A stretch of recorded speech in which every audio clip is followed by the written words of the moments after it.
I was sitting in a dentist's office one day praying, what am I supposed to do? I'm missing something. There's something I should be doing, but I couldn't put my finger on it.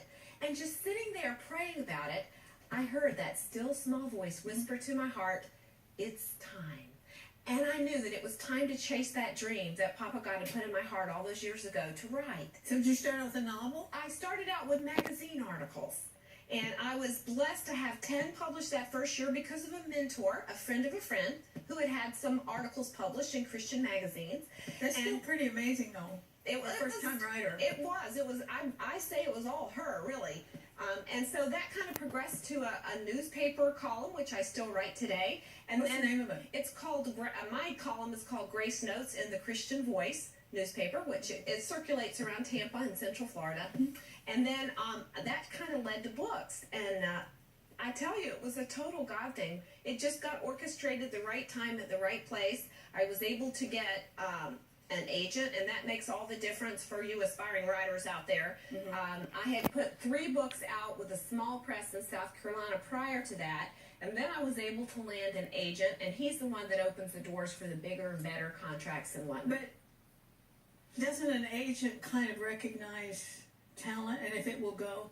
Well, you'd like to hope so, yeah. But I think the bottom line is, apologies to my agent, is that they want to sell. Their bottom line is they will not accept your manuscript if they don't feel that it's sellable. And so hopefully that means talent too. However, in some cases it may not. It may just mean that it's sellable. But so you did get some novels published? I did. I wrote The Distant Shore and Billowing Sails, which are based on the true story of an amazing story of faith of a friend of mine. His grandmother set back in 1904 on Merritt Island, Florida. And they did very well for a small deal, you know. And then I wrote a combination devotional / how-to for writers called Grit for the Oyster. And then after that, my agent was able to get me started, and my passion was women's humor, inspirational humor. And my first book there was Mom Needs Chocolate, and it was actually based on a lot of my diaries and my blog post about being a mom. So I encourage those of you who feel that little nudge, that little elbow from Papa God to write one day, to share your stories. Keep records. Make sure you keep a diary. Make sure you keep a journal, and you never know. Yep. And that's true in so many areas in life. Oh, it is. You know, to keep the records, because you don't remember as much as you think you will. We have had Deborah's website up for quite a while. You can get her books through that. And I've shown a couple of them, but what about this coloring book? What about that coloring book? Is that not a hoot? Now, isn't it? It's a hoot. I was stunned when my publisher, Barbara, approached me and said we would like to do an adult coloring book. And I said, why? That would be my question. It's sold 26,000 copies so far. And I'm like, really? Seriously? But it is the rage right now, and they were very smart. Where did it start? Well, I don't know. But they put who did high-quality paper. designs? I had help on that. I am not that artistic. Oh, I got my worst grades in art. I do 5 people in. In fact, my 5th grade art teacher, I'm still working on forgiving her. I mean, she held my paper up to say, don't do this. Oh, no. Yeah, she did. I'm scarred. Counseling hasn't helped. You know, I was just thinking this is probably better than sitting looking at a screen. Well, you know, the subtitle is Color Your Way to Calm, and that's what it does. It's a repetitive, easygoing, non-stressful activity that lowers our blood pressure and brings us down a notch. Helps us dig deep and breathe, and it's just a wonderful calming activity.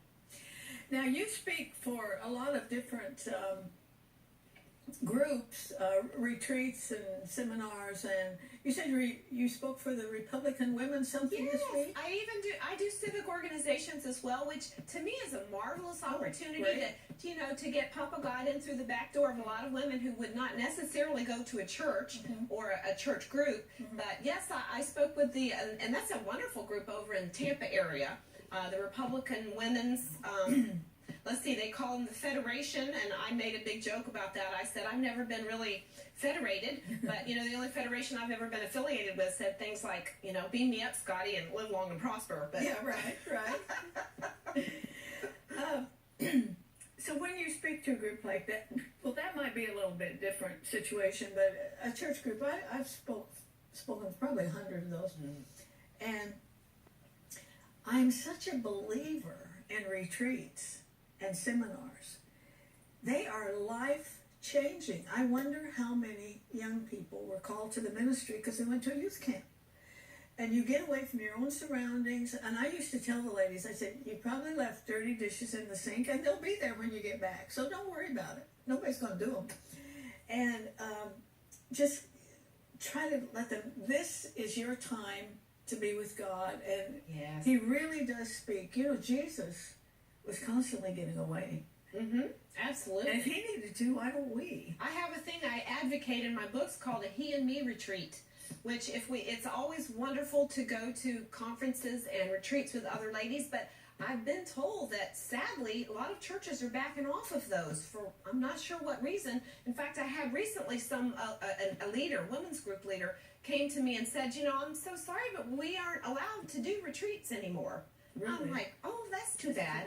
But we can do a He and Me retreat, which is you and Papa God and your Bible and your journal and your favorite, you know, praise songs, and you just get off by yourself. I advocate 3 hours. 3 days would be better. And just, you know, reconnect. Yeah.